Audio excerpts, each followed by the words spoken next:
Aventureros y aventureras, estamos una vez más a jueves y hoy viene, pues bueno, un personaje, un escritor que ya conocéis muy bien. Hace unos meses hablábamos de los viajeros del cosmos, de hubo ovnis en la Biblia y están así representados. Bueno, pues Manuel Fernández Muñoz, diplomado en Ministerio de Capellanía Pastoral, además vuelve hoy a Desafío Viajero. Escritor, viajero, bueno, por deciros, ya hablamos de esta obra, Los viajeros del tiempo, perdón, Los viajeros del cosmos, pero es que fijaros, guía mágica de Tierra Santa, guía histórica, mística y misteriosa de Tierra Santa, otro de mis libros favoritos que lo tenéis aquí. Pero mi santo grial personal, ¿no? El Grial de la Alianza, pues una de las obras más espectaculares, yo creo que vais a encontrar del Arca de la Alianza, la mejor que existe en el mercado. Así que hoy vuelve otra vez Manuel Fernández Muñoz, esta vez para hablar de templarios y otro tipo de circunstancias que jamás se nos ocurriría relacionar con los pobres caballeros de Cristo. Así que, aventureros, comenzamos en Desafío Viajero.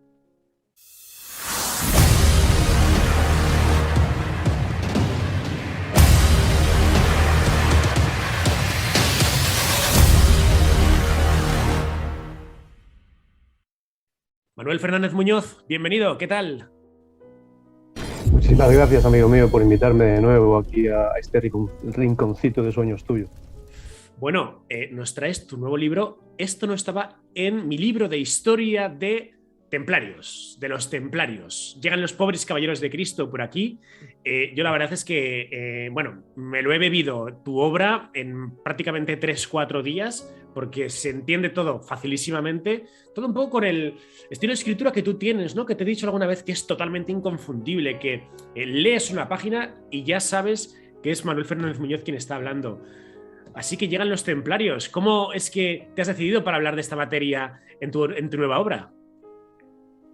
La verdad es que era una deuda que le tenía al Temple, porque tú bien comentabas hace un momentito que en el anterior libro, El Grial de la Alianza, sí que hablo mucho de ellos y además es una experiencia, ese libro escribirlo fue una experiencia de 15 años buscando el Arca de la Alianza y cada 2 por 3 me topaba con ellos. Y creo que ellos merecían este libro, merecían una continuación. Y realmente es la segunda parte del Grial de la Alianza. Eso no estaba en mi libro de Historia de los Templarios. Es una continuidad, si bien es cierto que no hablo tanto de la reliquia porque, aunque sea una continuación, sigue siendo un libro independiente, pero es un libro muy mágico, un libro que también responde a una búsqueda. Yo te lo comento al principio de la obra. Es que para mí los caballeros del Temple están a caballo entre los sueños y la realidad. Ese emblema que tenían al principio de esos dos caballeros montados en un solo corcel, para mí significa eso, que estuvieron entre lo sagrado, lo profano, pero también entre los sueños y la realidad. Y quien quiera buscar lo que ellos buscaron, quien quiera buscar el grial, quien quiera buscar el arca de la alianza, la lanza de Longinos, yo creo que también son objetos que están sacados de este tiempo y están incrustados en un tiempo férico, un tiempo mágico, un tiempo de sueños. Entonces el buscador tiene que hacer también como los templarios, hacerse sueño a sí mismo, soñarse y después encaminarse hacia esa búsqueda que quizás le lleve al grial o quizás no, quizás le lleve a descubrir el secreto del temple o quizás no, pero lo que sí está claro es que esa vida vivida así, esa búsqueda va a llenar mucho tu vida. Y creo que es un libro que te invita a eso, a que hagas tu propia búsqueda de esas reliquias y de los templarios, que como te digo, están tanto las reliquias como los caballeros blancos, están a caballos entre los sueños y la realidad. Me gustaría leer mi párrafo favorito del libro, que está muy en relación con lo que acabas de comentar ahora mismo, que es ese esfuerzo de búsqueda, ¿no? Y de búsqueda dentro de nuestro corazón, que al final es el mensaje auténtico del temple, ¿no? Y del grial especialmente. Fíjate, nos cuentas cómo una leyenda dice que en una de las iglesias que se reparten por Armenia, encima de una columna, oculta a la vista, se guardaba un cofre que escondía en su interior la esencia de la vida.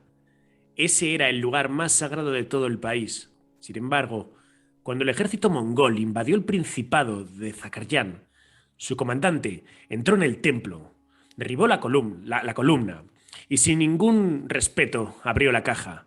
Al mirar dentro, sorprendido, se dirigió al sacerdote y le dijo: ¿qué engaño es este? Aquí no hay nada. Lo que el sacerdote le contestó: mientras estaba cerrada, esa caja podía contenerlo todo. Y creo que es fundamental este mensaje, esta anécdota, para entender en qué consiste y cuál es el auténtico mensaje que esconde el temple, ¿no, Manuel? Porque yo creo que, bueno, una de las preguntas que por supuesto quería hacerte es: ¿qué encontraron los templarios o qué se piensa que pudieron encontrar en esas excavaciones, ¿no? En las antiguas caballerizas del templo del rey Salomón, de lo que quedaba allí, ¿no? Lo que hoy en día sería la mezquita Al-Aqsa. Pero al final es un mensaje de búsqueda en nuestro interior, ¿no? En nuestro corazón. ¿Tú lo ves así? Yo lo que hago, como novedad tiene este libro, que creo que no lo ha tocado ningún autor antes, es que aquí me meto de lleno en la mística del temple. Y fue algo bastante arriesgado. Es algo que tuve que ir con pies de plomo para no desvelar tampoco secretos que tienen que permanecer ocultos. Sin embargo, yo me atrevo, y en la introducción del libro te lo advierto, no te voy a contar los secretos que he encontrado, pero te voy a dar pistas para que tú mismo los encuentres. Y el cuentecito que tú acabas de leer es una gran pista. Comentabas qué es lo que buscaron los caballeros del temple allí en la mezquita Al-Aqsa. Pues buscaron refutarse a sí mismos, refrendarse a sí mismos. Tenemos que empezar, si quieres, por el sueño que tuvo el primer caballero del temple, Hugo de Payns, el fundador de la orden. Recordemos que este personaje revoluciona la Europa de su tiempo con una idea, y esa idea no sabemos bien de dónde parte. Bueno, yo la he encontrado el origen de esa idea, lo relato así en el libro, que no deja de ser una leyenda, pero que es preciosa y que a mí me la cuentan allí, en Jerusalén, justamente, no te voy a decir en el Santo Sepulcro, pero muy cerquita del Santo Sepulcro. Me lo dicen como un susurro, como algo que tiene que permanecer en secreto, y yo sí que es verdad que aquí rompo esa promesa, ese juramento de lealtad y revelo qué es lo que me dicen ahí en Jerusalén. Y parece ser que todo comienza con el sueño de este hombre.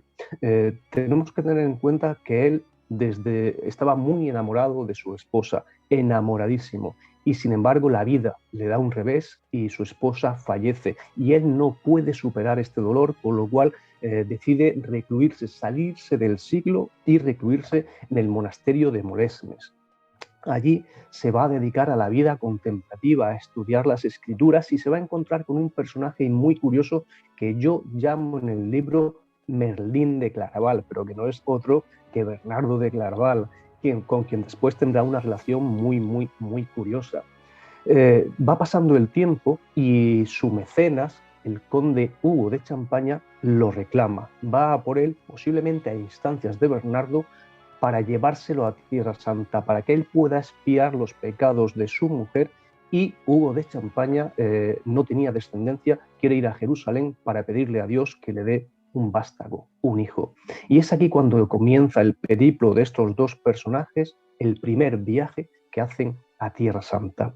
Y aquí sabemos que se encuentran con muchísimos problemas, sobre todo acababa de terminar la primera cruzada, y los sarracenos, los bandidos musulmanes, estaban asediando a todos los peregrinos. Lo pasaron realmente mal. Cualquier peregrino que llegaba a Jerusalén, o llegaba a Canaán, a Nazaret, a Belén, se veía asediado, asaltado por estos bandidos, por estos salteadores de caminos. Ellos, como no podía ser de otra forma, también lo sufrieron en sus carnes. Durante 3 años están peregrinando allí por Tierra Santa, visitando todos los santos lugares y sufriendo estas persecuciones.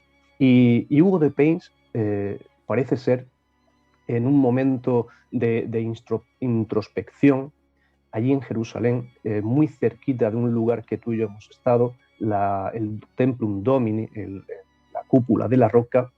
Allí dice la leyenda que escucha una voz en su interior que le insta a que forme un ejército, pero un ejército de ángeles, porque lo que no podía hacer para solventar esos problemas, para asegurar el camino de estos bandidos para asegurar que no haya ningún peregrino que se encuentre con estos bandidos. Lo que no podía hacer era caer en la barbaridad que hicieron los cruzados la primera contienda con la que recuperaron Jerusalén, que todos recordamos que en el 1099, cuando entran a Jerusalén, no dejan a ningún ser humano vivo. De hecho, dicen los cronistas que incluso en la mezquita Al-Aqsa los cadáveres de los asesinados corrían flotando por el lugar y que la sangre llegaba hasta las rodillas de los caballos, algo absolutamente impropio para un guerrero, un santo guerrero, un guerrero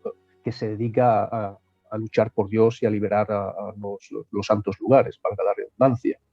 En esta inspiración él tiene claro, o mejor dicho, le dejan claro, esta voz le deja claro que eso no podía volver a repetirse y que si él estaba dispuesto a recoger el guante, tiene que procurar que esa nueva milicia sea realmente santa. Y con este ímpetu en el corazón, lo primero que va a hacer es refugiarse Hugo de Payns en el Santo Sepulcro, para ir dando forma a esa idea. Y allí en el Santo Sepulcro vuelve a rezar y no sabe cómo hacerlo, no sabe cómo hacer esta doble empresa de luchar y sin embargo ser santo. Y es allí cuando levanta la cabeza y se da cuenta que la respuesta la tiene encima de la losa donde pusieron el cuerpo de Jesús. Allí, a día de hoy, aunque está tapado por un mural, allí a día de hoy se puede ver o se puede vislumbrar, él así lo hizo, la silueta que sale del nicho, está tallada o pintada en la pared de roca, está Jesús como saliendo resucitado de esta piedra, pero a izquierda y a derecha hay dos ángeles vestidos de blanco, y él se queda mirando esas dos figuras y ya lo tiene claro. Si queremos defender a Jesús, el país de Jesús, tenemos que ser como esos ángeles. De hecho, él mismo piensa que no fue Dios quien abandonó a Jesús en la cruz, sino que fueron sus discípulos, que si sus discípulos hubieran luchado, a Jesús jamás lo hubieran crucificado. Y él en ese momento lo tiene claro. Necesitamos ser como ángeles. Los ángeles son bravos a la hora de luchar contra el mal, pero ojo, también son compasivos. Y eso es lo que él se empeña en, vislumbra que quiere hacer. Cuando sale del Santo Sepulcro, se lo dice a Hugo de Champaña, su mecenas, y Hugo de Champaña se queda diciendo un poco, bueno, esto puede ser el efecto de Jerusalén. Todos sabemos, también en aquella época, que Jerusalén crea en los soñadores, nos afecta de un modo especial. Hay gente que va a Jerusalén y piensa que es un personaje bíblico, hay gente que va a Jerusalén y la ves por allí, bueno, pues llorando por las esquinas, porque es una ciudad muy mística, una ciudad que te cala en el corazón. Y Hugo de Champaña piensa que su amigo, su vasallo, pues sencillamente tiene el síndrome de Jerusalén y lo deja estar. Cuando regresan los dos a Francia, Hugo de Payns le dice este sueño, este anhelo que él ha tenido tanto a la vera del Templum Domini como el Santo Sepulcro, se lo dice a Bernardo de Claraval, y Bernardo le dice, mira, si esto es algo que te viene del cielo, necesitas encontrar una reliquia que te esté vindicando. Si viene del infierno no vas a encontrar nada. Y es por eso que años más tarde el primer caballero templario, junto con otros 8 caballeros más, dejarán todas sus riquezas en Francia y se instalarán en Jerusalén. Se instalarán justamente donde él mismo había tenido ese ensueño, en el Domo de la Roca. Y es aquí donde empieza esa cruzada de los templarios, ese bautismo de los templarios, porque no tiene ningún sentido, amigo mío, que durante 9 años 9 caballeros no se dedicaran a hacer absolutamente nada más que estar allí, en el monte del templo, sin saber qué estuvieron haciendo. Fulquerio Echard, que es un cronista de la época, te dice que si bien los caballeros templarios en origen tuvieron la misión de custodiar los santos lugares, no se conoce que hayan custodiado durante esos primeros 9 años otra cosa, otro edificio que no sea el Domo de la Roca, y que incluso prohibían el acceso, el paso a los peregrinos que querían acercarse allí. Algo del todo curioso. Recordemos que cuando Hugo de Payns va a Jerusalén por segunda vez y le cuenta esta visión tanto al patriarca de Jerusalén como al rey Balduino II, como al gran maestre del hospital, estas tres personas le dan su apoyo inmediato. Es tanto que el maestre del hospital, el gran maestre del hospital, toma para sí esa idea, y a partir de ese momento, a partir de que Hugo de Payns habla con él, los caballeros hospitalarios se convertirán también en monjes soldado. Anteriormente solamente eran monjes que se dedicaban a sanar a los enfermos que encontraban por los caminos, incluso a los peregrinos que llegaban. A partir de que Hugo de Payns le dice esa visión, el gran maestro del hospital se da cuenta de que Hugo de Payns lleva razón, de que esa visión lleva razón. Necesitan luchar para que Jesús no vuelva a ser crucificado, y le da todo su apoyo. De hecho, son quienes financian. Al principio es el hospital quien financia a estos 9 primeros caballeros. El rey Balduino II les cede las caballerizas del Templo de Salomón, donde estaba su palacio. Es él mismo, el propio rey, a 9 caballeros que no han hecho nada, les cede su palacio, y él se va a vivir a la Torre de David, al norte de Jerusalén. Y el patriarca de Jerusalén también les da su apoyo. ¿Por qué es así? ¿Por qué es así? Porque él tocó la fibra de estos hombres, y además tocará la fibra después de 9 años de toda Europa, porque al cabo de 9 años, como ya adelantábamos, este hombre y 4 o 5 caballeros más, con algo que quizás han encontrado excavando en el Domo de la Roca, se dirigirán a Francia, donde un séquito de la nobleza y el clero europeos van a esperarles para honrar a unos caballeros que se supone que no han hecho nada, y sin embargo ahí está Europa entera rindiendo pleitesía a 9 hombres entrados en años, quizás con algunos kilos de más, que se supone que no han hecho nada. La pregunta es, si no han hecho nada, ¿qué encontraron? La verdad es que es fundamental comprender todo lo que acabas de contar, porque creo que habitualmente nunca nos preguntamos, primero, cómo se forma el temple, y segundo, por qué deciden excavar y buscar algo. Y creo que acabas de dar respuesta a todas esas inquietudes y a esa casi epifanía que tienen ese fundador del temple, para que después se produzca efectivamente lo que acabó aconteciéndose. Claro, Date yo cuenta, les... perdón amigo mío, date cuenta que cuando Hugo de Payns regresa a Francia y llama a Bernardo de Claraval, le envía una misiva diciéndole, voy para allá, prepáralo todo, es porque ha encontrado esa reliquia que estaba destinado a encontrar, con lo cual es en ese momento y no antes cuando Hugo de Payns dice, ahora sí vamos a fundar a los caballeros del Temple, a los pobres caballeros de Cristo y del Templo de Salomón, no antes. Él, cuando llegó a Jerusalén, podía haber dicho, bueno, tengo el apoyo de todos, pues fundo la Orden del Temple, y sin embargo no es así. La Orden del Temple no se funda hasta el Concilio de Troyes, algunos años más tarde, cuando se supone que ellos, se supone no, me parece evidente que han encontrado lo que estaban buscando, una reliquia. En tu opinión, Manuel, y yo sé que esto no se sabe, ¿qué pudieron encontrar? ¿De verdad que no se sabe?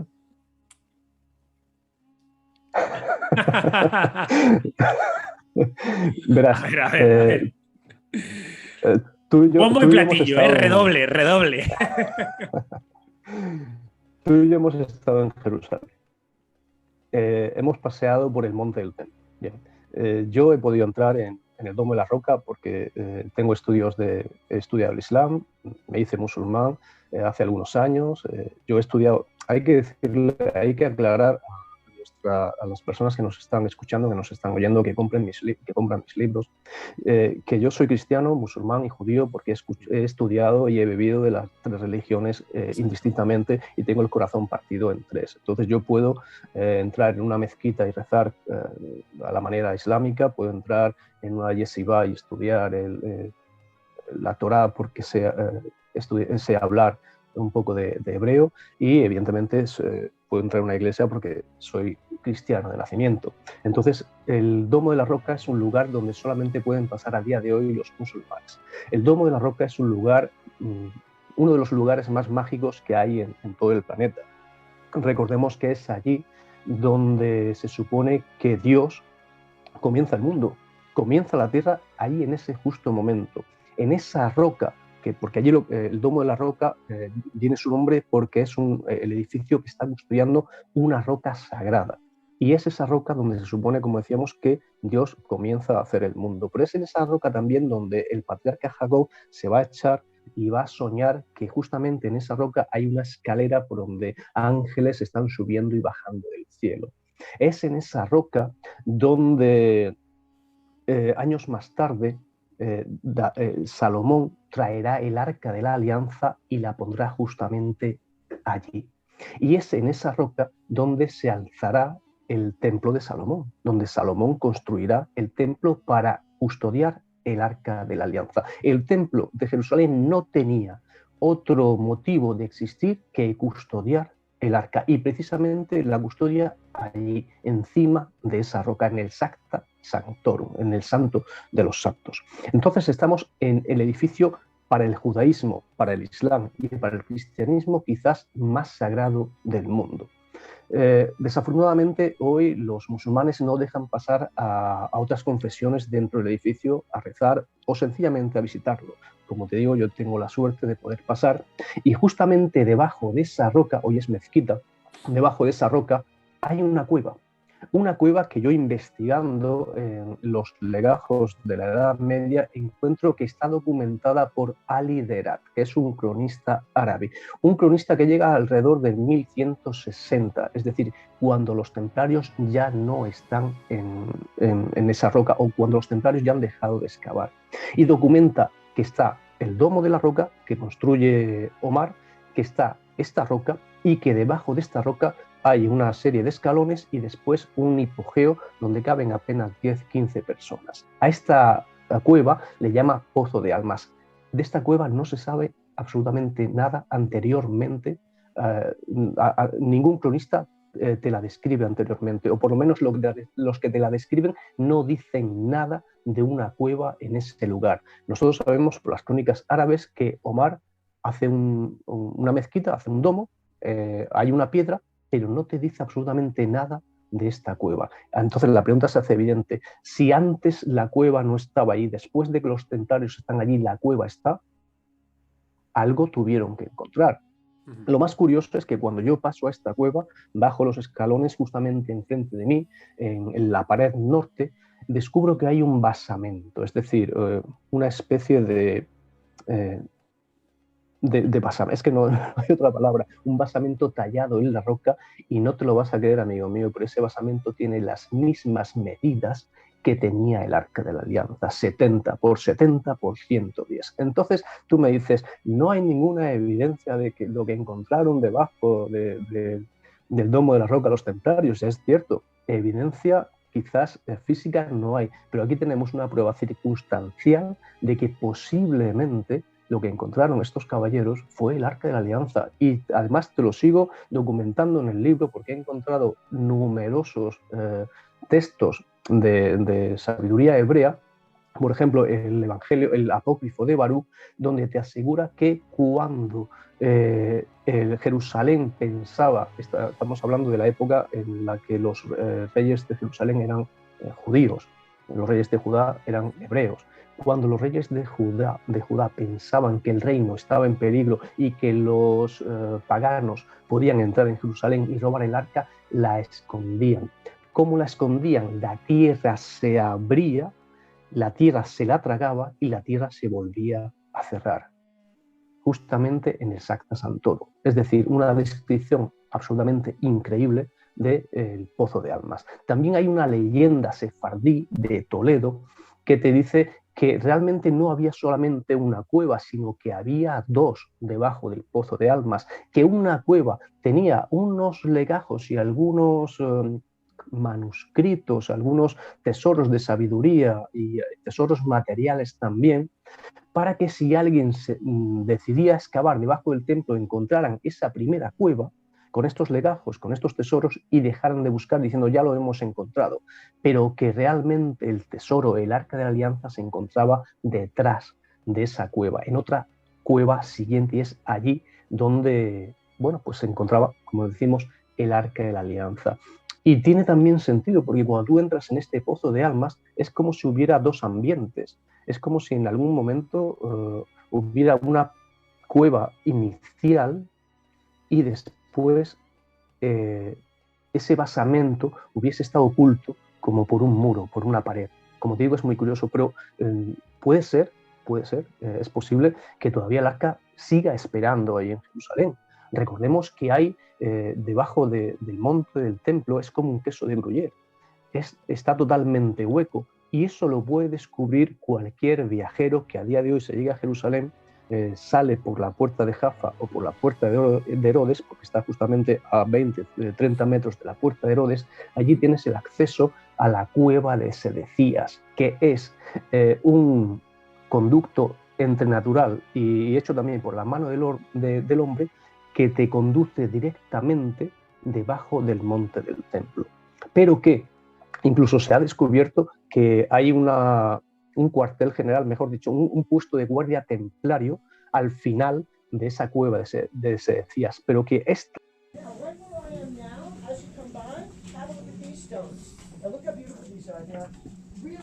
Untouched, you can see how they're carved, you can see the borders and one stone set behind the other very, very clearly.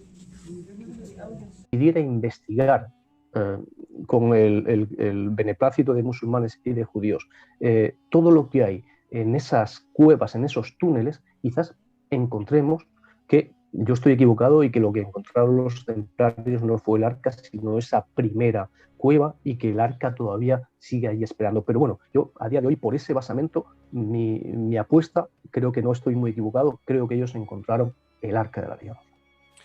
Es bastante particular cuando entramos en el túnel de los Asmoneos, ¿no? O vemos También, claro. la hilada maestra, esos tres bloques de piedra tan impresionantes. Y esas teorías que hablan de que tal vez detrás podría encontrarse ese habitáculo donde podría estar el arca. ¿Este túnel del que nos hablas, de la cueva de Sedecías, llegaría hasta ahí? Sí, de hecho, el túnel de los Asmoneos está justamente, cruza Sedecías. El problema es que cuando se abrió este túnel, ya las autoridades israelíes tuvieron muchísimos problemas con las autoridades musulmanas, porque hay un precedente, hay muchos precedentes de grupos extremistas, sionistas, que han intentado volar el monte, la explanada de las mezquitas. Incluso lo han intentado hacer en Ramadán, cuanto más gente había, y gracias a Dios los pillaron a tiempo. Entonces, cualquier excavación, cualquier incursión dentro de, como te decía, de lo que es el barrio musulmán, dentro de lo que es la explanada del templo, a día de hoy puede causar una nueva intifada, si no una tercera guerra mundial. Entonces, en ese sentido, tenemos que tener muchísimo cuidado. Pero la idea maestra es otra de las posibilidades que tenemos para una posible ubicación del arca, si es que no la encontraron los caballeros del templo. Ahí, como tú bien decías, la hilada maestra son 3 grandes bloques de piedra, y a día de hoy el judaísmo, muchos rabinos judíos piensan que detrás de la roca más grande, allí está escondida todavía el arca de la alianza, y de hecho muchas personas van allí a rezar pensando que realmente está allí. El problema es que no pueden tocar esa piedra, por lo que estamos diciendo, porque puede ser que se desencadenara una tercera guerra mundial. Vaya, ahí queda eso. Bueno, lo cierto es que siguiendo tus pasos, pues en el Grial de la Alianza viajamos a Etiopía, también tras la búsqueda del Arca de la Alianza. Hemos viajado también en otras ocasiones al sur de Francia, a toda esta zona del Languedoc, a la zona donde a lo mejor pudo quedar algún tipo de reducto templario. Está, por supuesto, el aspecto que acabamos de ver en Jerusalén, en el Monte del Templo, pero ¿hay algo con lo que te atreves a meterte en... esto no estaba en mi libro de historia de los templarios, que es a viajar a Inglaterra, que yo es algo que todavía no te había leído en ese sentido, y nos hilas el arca con el grial, con los templarios y con todo el tema de la leyenda artúrica. Y si te digo los templarios y la mesa redonda, ¿qué me contestas? No, es que realmente esto es algo fascinante, es algo que yo, a medida que lo voy descubriendo, me va embelesando. No sé si son realmente al final cantos de sirena, pero es tan bello lo que he encontrado que me parecía que tenía que compartirlo con mis lectores y ahora con las personas que nos están viendo. Es posible y es probable que quizás detrás de las sagas del Grial realmente lo que se esté contando, lo que los narradores nos están diciendo, es que los templarios tuvieron, no sé cómo llamarlo, sin levantar ampollas. Es posible que los templarios descubrieran una nueva clase de cristianismo y te lo voy a argumentar. Es posible que el grial no solamente sea un objeto físico, sino que también sea una sabiduría, la sabiduría que encontraron en esas cuevas o en esa cueva, en ese pozo de almas, pero que además también sea un linaje. Y no te estoy hablando aquí, ojo, del tan manido linaje de María Magdalena y de Jesús, que esto ya Dan Brown se encargó de ponerlo sobre la palestra en todo el mundo. No va mi investigación por ahí, mi investigación va por otro lado, por algo bastante más real, bastante más patente. Y para esto tenemos que viajar a los relatos del Grial. Nosotros sabemos que y también hacer una separación entre lo que es las sagas del Grial y las sagas de Arturo. Y te voy a explicar, porque yo sé que al principio es mucha información, pero vamos a ir, si quieres, desgranándola. Hay un momento en el que Geoffrey de Monmouth es el primero que nos habla de un rey llamado Arturo, en su historia Regum Britannia, historia de los reyes de Britania. Él hace un recorrido por todos los reyes de Inglaterra y nos presenta al hijo de Uther Pendragon, Arturo, y además a un personaje del todo particular también, Merlín, y lo incluye dentro de seres, incluye en su narración seres féricos, reliquias sagradas, espadas también mágicas, Calibur. Bien, es tal la fuerza de este relato que se convierte en un bestseller de la época. Y hay muchísimas personas que siguen o continúan las sagas de Arturo en obras independientes. Robert Weiss es el siguiente que nos va a presentar la saga de Arturo. Y curiosamente, y es ahora cuando vamos a llegar al primer escritor iniciado, al primer escritor que te está diciendo cosas sin decírtela, que te está enseñando cosas sin enseñártela, que te está revelando una verdad sin decírtela claramente, nos encontramos con Chrétien de Troyes, y es un autor, un poeta, el poeta del Grial, el poeta que nos va a presentar el Santo Grial. Sin embargo, él no te dice lo que es el Grial, te presenta a un caballero, Perceval. Estamos escribiendo todavía en verso, recordemos que es un trovador, y te está presentando a un caballero, a un mozalbete galés, y te está narrando toda una serie de acontecimientos cuyo centro ya no es Arturo. Arturo ya está como en segundo o tercer plano, casi no interesa para Chrétien de Troyes la vida de Arturo. Ahora lo que interesa en estos nuevos relatos es esa reliquia, el Grial. ¿Qué es? ¿Por qué los caballeros tienen que ir en su búsqueda? ¿Quién lo está custodiando y por qué tiene la capacidad de salvar a todo un reino? Como te digo, en esta primera obra se nos presenta a Perceval. Perceval, un joven bastante egoísta, va en pos de aventuras. Él curiosamente es hijo de la dama viuda, y fíjate que aquí ya Chrétien te está metiendo el primer dato, el hijo de la dama viuda. ¿Quién conocemos históricamente que tiene una fuerza potentísima en nuestros corazones, que su madre fue viuda? Jesús de Nazaret. Jesús de Nazaret también es hijo de la dama viuda. Aquí tienes a Perceval. Perceval es hijo de la dama viuda. Al principio, este joven es absolutamente increíble, es muy egoísta. De hecho, cuando se va, su madre cae redonda al suelo y él ni siquiera se da la vuelta para preocuparse de lo que le ha pasado a su madre. El egoísmo de este joven va creciendo, va en aumento. Y es tal este egoísmo que se encuentra en un momento dado, en sus viajes, se encuentra en un reino mágico, que no sabe bien cómo ha adentrado, cómo ha llegado a ese reino y a ese castillo, pero ahí se encuentra. El hombre que lo recibe Es un hombre que está enfermo, el rey pescador le llaman. Y el rey pescador le dice a Perceval: perdóname que no me levante porque tengo una herida que no me deja moverme. Y Perceval le dice algo impropio para un caballero de la época. Le dice: por favor, señor, no me contéis nada. No me interesa si Dios a mí me da salud y fuerza. Fíjate ya que acto tan absurdamente... Exactamente, es algo totalmente egoísta. Sí, sí. Y curiosamente, durante esa velada, durante esa cena, va a pasar el tejo del Grial en ese salón. Va a pasar una lanza sangrante.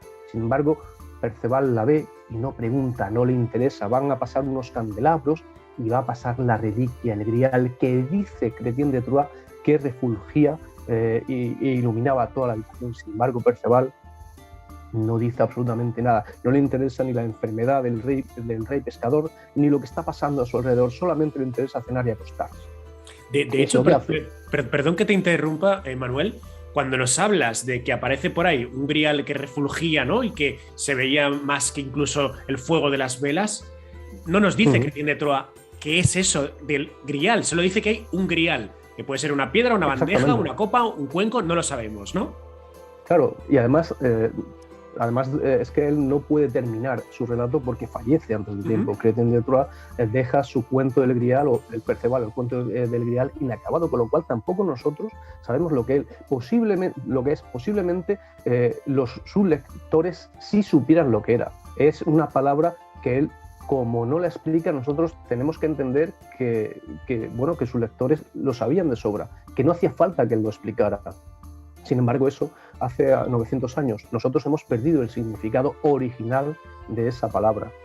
Bueno, podemos elucubrar bastantes cosas. Si quieres, seguimos con Perceval, porque cuando se despierta se da cuenta de que el castillo está vacío. Tampoco le interesa. Se va y se encuentra por el camino a una muchacha que es pariente suyo y que le recrimina: ¿por qué no le has preguntado al rey pescador sobre su enfermedad? Podías haberlo salvado. ¿Por qué no has preguntado por el Grial? Llega a la corte de Arturo, igual la gente le pregunta: ¿por qué no has preguntado por el Grial? Podías habernos salvado también a nosotros. Con unos remordimientos que le están comiendo por dentro, Perceval ahora sí se da cuenta de que ha actuado de manera errónea, y durante 5 años va a estar buscando de nuevo ese reino del Grial que no consigue encontrar. Loco, perdido, renunciando incluso de Dios, de lo más santo. Al final, casi a punto de suicidarse, se encuentra con un monje, y este monje le revela el secreto del Grial. Y es aquí cuando el relato de Chrétien de Troyes se corta. No sabemos qué es lo que pasó con Perceval, pero hay otro autor que recoge el guante de Chrétien de Troyes, y sin embargo aquí cambia. Nos estamos refiriendo a Robert de Boron, y este es un autor muy increíble. Y aquí fíjate el cambio, que puede pasar desapercibido para los legos, para las personas que no son entendidas, pero es un cambio muy significativo, porque aquí Robert de Boron ya no va a escribir en verso, va a escribir en prosa. ¿Qué significa eso? Que el verso es para los cuentos, la prosa es para la historia y para la Biblia. Los relatos bíblicos están escritos en prosa. Este autor, que no sabemos si fue un caballero o fue un monje, empieza a escribir en prosa, y lo que escribe está basado en 2 evangelios apócrifos, y da la sensación de lo que él te quiere decir es un nuevo evangelio, y es un evangelio totalmente herético, que si lees entre líneas te estás dando cuenta que este hombre está atacando a las bases de la religión católica y que la quiere destruir desde sus cimientos. Pero como es un relato, es una historia, pues un cantar de gesta, parece ser que pasó un poco desapercibido para las autoridades eclesiásticas. Si llegan realmente las autoridades eclesiásticas a leer entre líneas, Robert de Boron habría tenido otra suerte. ¿Qué es lo que nos está diciendo Robert de Boron? Él está llevando la historia del Grial a la época de Jesús. te está diciendo que José de Arimatea, está recogiendo una tradición de la Iglesia Oriental, te está diciendo que José de Arimatea, recordemos todos que José de Arimatea es la persona que va a pedirle el cuerpo de Jesús a Pilatos y que entierra el cuerpo de Jesús en su sepulcro, en un sepulcro nuevo que él tiene en su jardín. Dice que este hombre no es nada más ni nada menos que el tío materno de Jesús, y que es por eso, por esa relación de sangre que tiene con Jesús, que va y le pide el cuerpo, y que es precisamente por eso por lo que Pilatos le da el cuerpo. Pero además Pilatos le da otra cosa, una copa que ha mandado robar Pilatos del cenáculo a un judío, y que esa copa se llama el Grial, y que con esa copa y con el cuerpo de Jesús, y con esa copa va José de Arimatea a limpiar el cuerpo de Jesús, recoge la sangre del crucificado, entierra a Jesús de Nazaret y se va a su casa. Los judíos al tercer día, cuando ven que la tumba está vacía, se dirigen a José de Arimatea y lo arrestan porque piensa que ha robado el cuerpo de Jesús. Y durante 40 años José de Arimatea se lo va a pasar en una celda, en una mazmorra, con el Grial, donde Jesús cada día se le va a aparecer para darle como alimento una hostia consagrada, el alimento que durante 40 años él va a estar recibiendo. Y aquí seguimos con mensajes simbólicos. 40 es el número de la sabiduría y de la excelencia. El número de 40 días estuvo Jesús luchando con Satanás en el desierto hasta que lo venció. 40 años se pasa Israel vagando por el Sinaí, por los desiertos egipcios, hasta que consiguen llegar a Tierra Santa. 40 años está José de Arimatea en esa cárcel hasta que realmente, hasta que puede salir, lo liberan. Y con ese Grial se va a Avalon, a lo que es a día de hoy Glastonbury, y allí se asienta con esa sabiduría que Jesús resucitado le ha estado dando, que él se ha estado nutriendo de ella, y allí va a establecer la asamblea del Grial, una asamblea de hombres y mujeres perfectos, que van a ser a partir de ese momento los custodios del verdadero mensaje de Jesús de Nazaret. Fíjate lo que estamos diciendo, cómo de manera tan sutil Robert de Boron te está diciendo que, primero, esta sabiduría también va ligada a un linaje, el linaje de José de Arimatea, que es pariente de Jesús, porque el Grial, José de Arimatea también se lo cede a un pariente suyo, es el linaje de sangre, y además a una sabiduría prohibida. La Iglesia Católica te dice que el verdadero cristianismo es el que viene de San Pedro a través de Roma, y que no tiene ningún lazo de parentesco con Jesús, lazo de parentesco sanguíneo, físico. Aquí Robert de Boron te está diciendo todo lo contrario, que el verdadero cristianismo es a través de la sangre de Jesús, Santo Grial, y a través de una sabiduría nueva. Curiosamente, cuando un misionero cristiano en el siglo IV va a predicar a Inglaterra y llega a este lugar, a Glastonbury, se sorprende mucho porque encuentra a una comunidad cristiana muy bien asentada, de la cual no encuentra ninguna explicación. A día de hoy, amigo mío, yo te digo que he visitado Glastonbury, y puede ser uno de los lugares más mágicos del mundo, donde todavía allí puedes respirar esa magia de Arturo. Allí tenemos la tumba de Arturo, pero también tenemos un lugar increíble, el Thor, y esto merecería un programa aparte, porque aquí nos estamos metiendo ya con hadas, nos estamos metiendo con duendes, con seres féricos, con Excalibur. Pero solamente decir, para no desviarnos del tema, que Robert de Boron te está diciendo ya que el Grial no es solamente algo físico, sino que es también, aparte de la reliquia, es también una sabiduría, con lo cual el Grial ya son tres, una trinidad. El siguiente en hablarnos del Grial es Wolfram von Eschenbach. Y aquí él ya te está diciendo, señoras y señores, los custodios del Grial son unos caballeros llamados los Templeisen. Y estos caballeros se acercan al Grial para recibir su alimento. ¿Tú crees que estaba hablando de un alimento físico? No tiene Evidentemente no tiene sentido. Además, para Eschenbach el Grial es una especie de piedra. El objeto físico es una especie de piedra, con lo cual, ¿cómo va a comer alguien de una piedra? una piedra que cae del cielo, que es el lapis exilis, la piedra de Lucifer, la piedra exiliada, que bueno, esto también merecería un programa aparte. No me quiero enrollar demasiado, que sabes que cuando me das bola me enrollo. Sí, ya sabes que a todos nos encanta escucharte, o sea que te puedes explayar todo lo que quieras. Aquí Exenbach te está haciendo ya una clara relación con estos custodios del Grial y con los que él llama Templeisen. Pero el siguiente en hablarnos del Grial es Albert von Schaffenberg. En el joven Titurel ya te está dando todas las claves que necesitas. Te está diciendo que el blasón que utilizan los caballeros del Grial es la cruz patada del Temple, que la fortaleza del Grial es una fortaleza del Temple y que el gran maestre del Grial es un maestre, el rey del Grial es un maestre templario. Con lo cual, aquí ya tienes todas las bases para unir esa sabiduría, ese linaje y ese objeto físico con sus custodios, los caballeros templarios. Ahora bien, ¿qué es el Grial? Que cada uno lo busque en su interior, en su corazón. O bueno, no lo sabemos en realidad, salvo que también vayamos por la posibilidad de que lo tengamos en Valencia, ¿no? Que también nos hablas de hecho de esto en tu obra.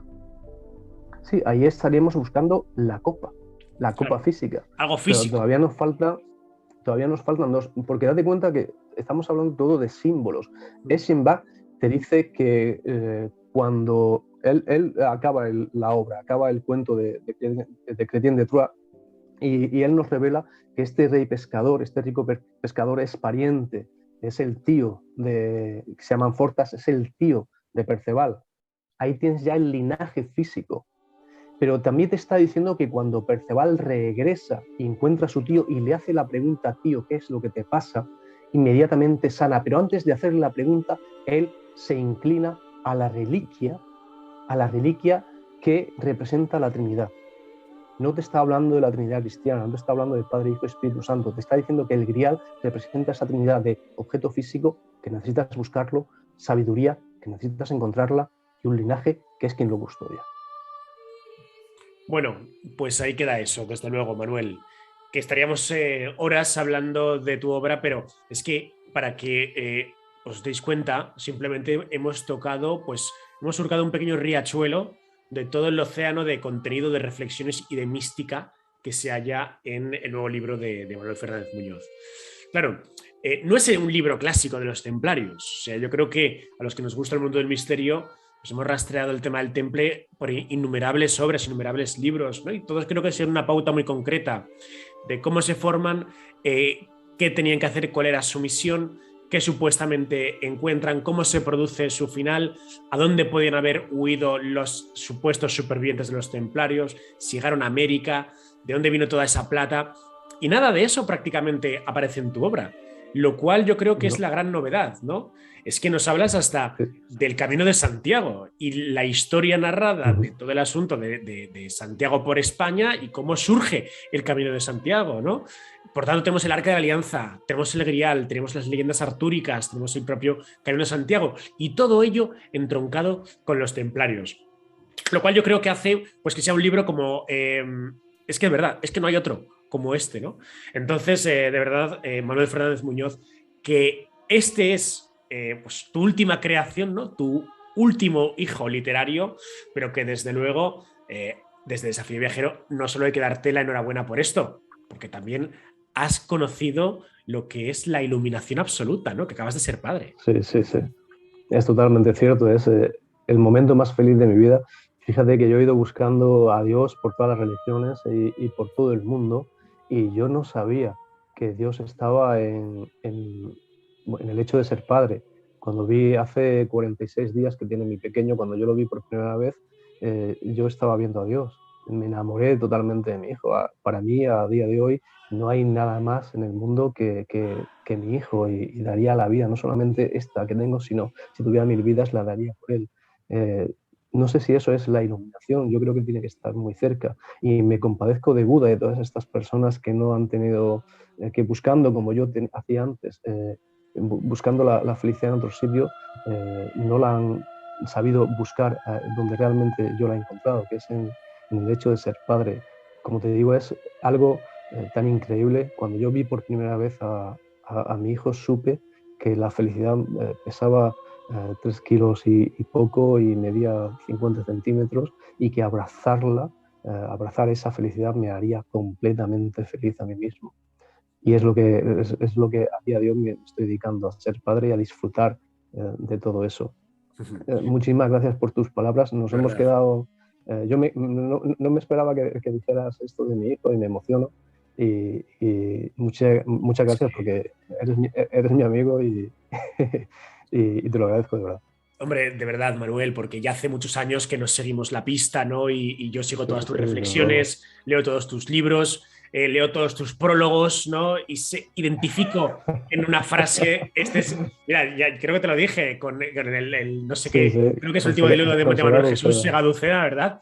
Sí. Que le prologas el libro y simplemente sin saber que eras tú leyéndolo digo, ostras, ¿cómo me suena esto? Esto es Manuel Fernández Muñoz y efectivamente, Sí, ¿no? Por lo tanto, todos los éxitos que hay en tu vida, todo lo que rodee, pues ese aura especial como persona especial que eres, ese alma tan pura, tan limpia que tienes, a mí me toca, me llega y creo que, bueno, pues desde mi persona, desde el propio canal, te doy la enhorabuena y de verdad que me honra y me llena de felicidad el hecho de que estés tan bien, tan feliz y tan contento. Y nos lo puedas transmitir muchísimas a todos gracias. nosotros, porque de verdad que es contagioso. Oye, Muchas Manuel, gracias. última pregunta y te dejo ya que vuelvas a ser papá. Eh, en la anterior entrevista, bueno, ya advertimos pues con qué 3 personajes históricos cenarías, ¿no? Pero eso ya nos lo sabemos. Y te quiero preguntar una última, a ver por dónde van los tiros. Manuel, a ti te meten en...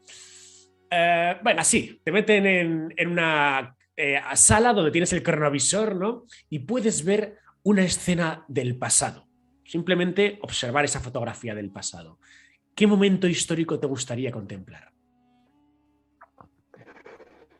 Eh, Me voy a llevar tu pregunta a mi terreno porque yo quería quería hacerte un favor y es que estoy muy harto de que la gente asocie el Baphomet templario con un macho cabrío, demoníaco y tal. Entonces, me gustaría que me permitieras decir de dónde viene, qué es el Baphomet bueno, y quitar esta maldita leyenda que a todos se nos ha metido en la cabeza de que el Baphomet es eso, ese ídolo, ese macho cabrío, tal.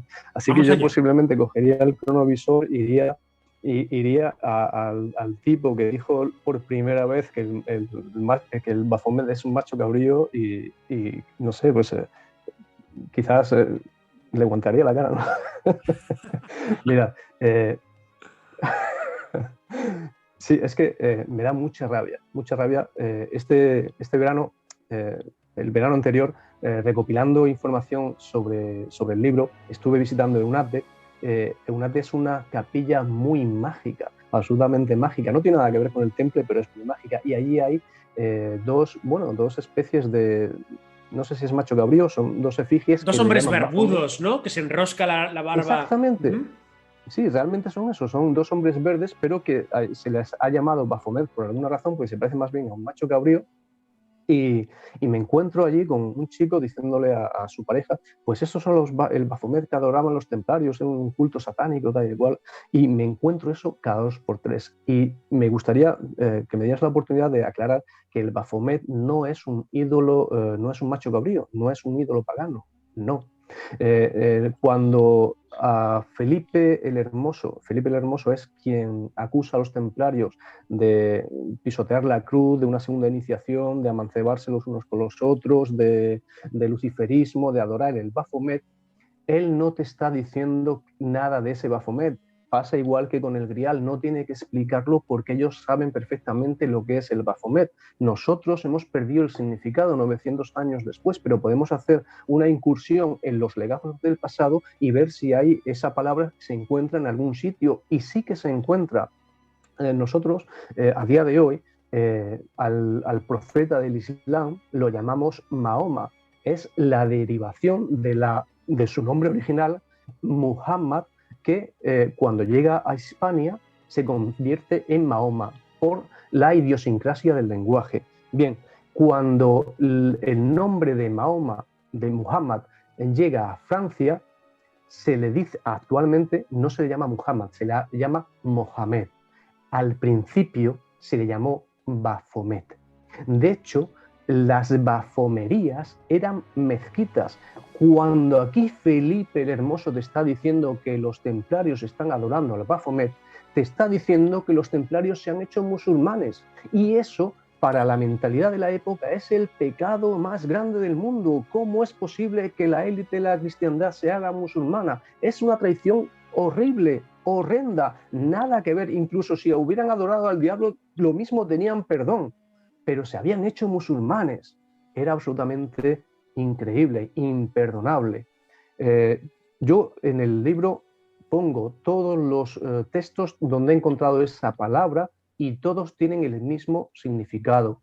Baphomet, Mohamed. Están hablando de Mahoma, están hablando de los musulmanes. Y hay un brujo, Eliphas Levi, en el siglo XVIII, que era bastante dado a fumar opio. En el siglo XVIII y XIX hay un repunte del neotemplarismo, movimiento Rosacruz, neotemplario, gnosticismo, y es en ese momento cuando los templarios vuelven a estar, los neotemplarios vuelven a estar muy en boga, y la gente se pregunta, el Baphomet, y él, este brujo, dice que ha tenido una visión mientras estaba fumando opio de que el Baphomet es un demonio, un macho cabrío con piernas de íbice, con pechos de mujer, y que los templarios adoraban a este diablo. Es viene de ahí. Sí, viene de ahí. La concepción que tenemos todos en la cabeza del macho cabrío como el Baphomet. Viene de este mago brujo, Eliphas Levi, que es el primero que dice esto, y esto corre como la pólvora por todo el mundo. Y no tiene ningún sentido. Como te digo, viene del siglo XVIII. Qué fuerte. No tiene nada que ver. Qué fuerte. Absolutamente. Y quería que, aprovechar la oportunidad que me has dado, sí.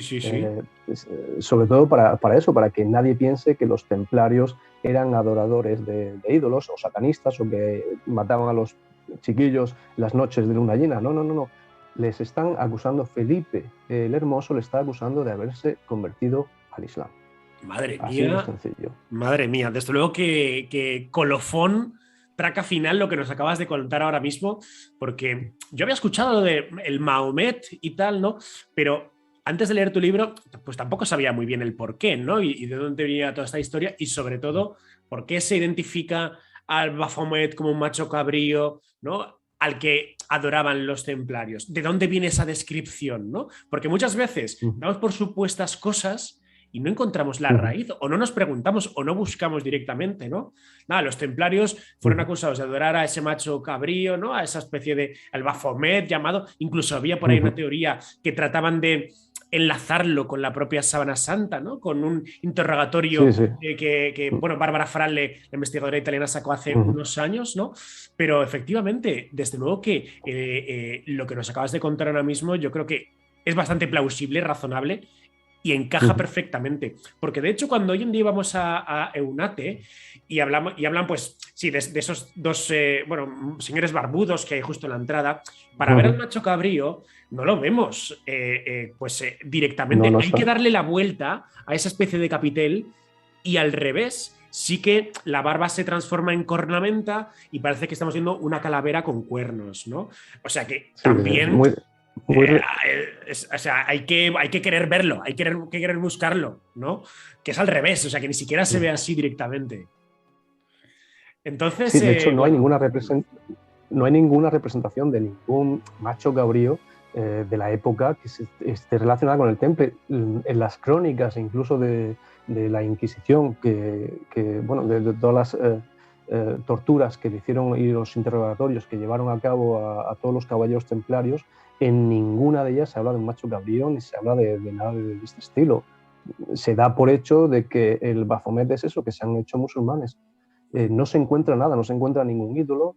Se encuentra, sí es cierto que en la Torre de París se encuentra parece ser que la reliquia de los huesos que después se descubrió que eran de una mujer, de la calavera de una mujer, nada que ver con un macho cabrío. Yo te digo, yo no quiero que me crean las personas que nos están oyendo, yo no quiero que me creáis. Id a toda la documentación que he encontrado sobre esa palabra, Baphomet, que la tenéis en el libro, al final del libro, y vais a ver que lo que estamos diciendo es la realidad. Yo no sabía también, pero me sonaba raro, me sonaba raro que no se hubiera encontrado ninguna huella de este Baphomet, así que me fui a las crónicas de la época y es cuando descubro esta palabra claramente en 3 sitios, aparte ya después en crónicas algo posteriores que también te están diciendo exactamente lo mismo. Baphomet en lengua provenzal, lengua occitana, Mahomet, Mohamed, Mahoma, las bafomerías mezquitas.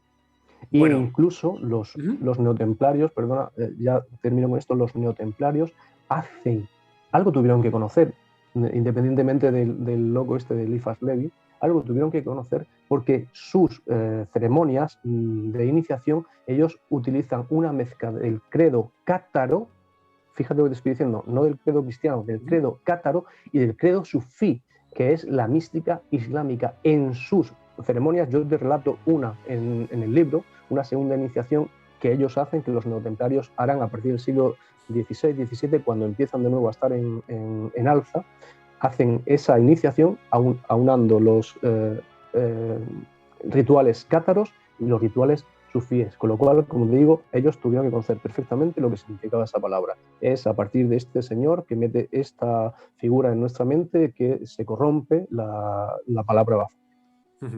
Oye, desde luego que no es baladí que el libro se titule "Esto no está en mi libro de historia de los templarios", porque en ningún libro de historia de los templarios se cuentan las cosas que nos cuentas tú. Manuel, de verdad que infinitas gracias una vez más por estar en Desafío Viajero. Siempre que te pasas por aquí sueles causar un gran revuelo. El vídeo de pues, OVNIs en la Biblia, ¿no? De los viajeros del cosmos, es de las entrevistas, si no me equivoco, está entre el top 3 de entrevistas más vistas de todo el canal. Y la gente, pues bueno, a nada que eches un ojo a los comentarios, ves que les fascina tu forma de expresarte, de cómo comunicas, ¿no? Y de la cultura que tienes, ¿no? Yo ayer te preguntaba, joder, me gustaría saber cómo te has documentado para sacar esta obra, pues con la cantidad de datos y pues de cosas que cuentas, ¿no? Pues tan puntillosamente, ¿no? Que tenemos siempre la referencia para poder comprobar que todo lo que cuentas aquí es después de una investigación profunda y de haberte documentado, bueno, pues como nadie, ¿no? Así que, de verdad, Manuel, muchas gracias por estar en Desafío Viajero. Y, oye, despídete tú mismo, que la gente está pendiente de ver cómo te despides. Y, por supuesto, que todo lo que me comentéis, con todo lo que dejéis en los comentarios, yo se lo voy a transmitir también a Manuel, pues un poco para que todas las inquietudes que hayáis tenido se las pueda transmitir. Pues solamente decir que no hace falta que compréis el libro para ir en busca del temple, porque el temple quizás está... daros cuenta que en algún momento se ha traducido a los caballeros del temple como los caballeros del templo de Salomón. Sin embargo, como Luis comentaba al principio, hay un lugar sagrado dentro de una capilla sagrada. En ese lugar, mientras que está con vida, mientras que está latiendo, en ese lugar lo podéis encontrar absolutamente todo. Después, cuando ese corazón deje de latir, ese templo ya no valdrá para nada. Es ahí donde tenemos que buscar, es ahí donde está el grial, donde está el templo, donde está el arca de alianza, donde está todo, donde estamos nosotros mismos. Es a ese lugar a donde yo te invito a entrar, a tu corazón, para que seas un caballero y una dama del templo, pero de ese templo en concreto, de ese templo que también puedes llevar, si quieres, como emblema una cruz roja, porque el rojo significa sangre y el cruz es la cruz es un cruce de caminos y todos en esta vida estamos caminando juntos de la mano. Así que no hace falta que compréis mi libro, sencillamente encaminaros hacia ese templo, arrodillaros en él y allí, si os encontráis a vosotros mismos, abrazaros y no os dejéis escapar nunca, porque sois el tesoro de los tesoros y posiblemente este mundo no estaría completo sin que vosotros estuvierais. Bueno, no obstante, aunque dice Manuel que no hace falta, yo os voy a poner el enlace de donde podéis comprar el libro, donde podéis hacer con este libro, que además para esta época que viene, bueno, va a venir fantástico, ¿no? El deleitaros con todas las palabras de Manuel Fernández Muñoz. Lo tenéis abajo en la descripción, donde podéis adquirir. Esto no estaba en mi libro de Historia de los Templarios, así que Manuel Fernández Muñoz, gracias por estar en Desafío Viajero y oye, seguro que dentro de un tiempo tendremos otro hijo literario tuyo del que venir aquí a hablar. Un abrazo, amigo mío. Que Dios te bendiga, que Dios nos bendiga a todos. Un beso. Un abrazo. Hasta pronto. Hasta entonces.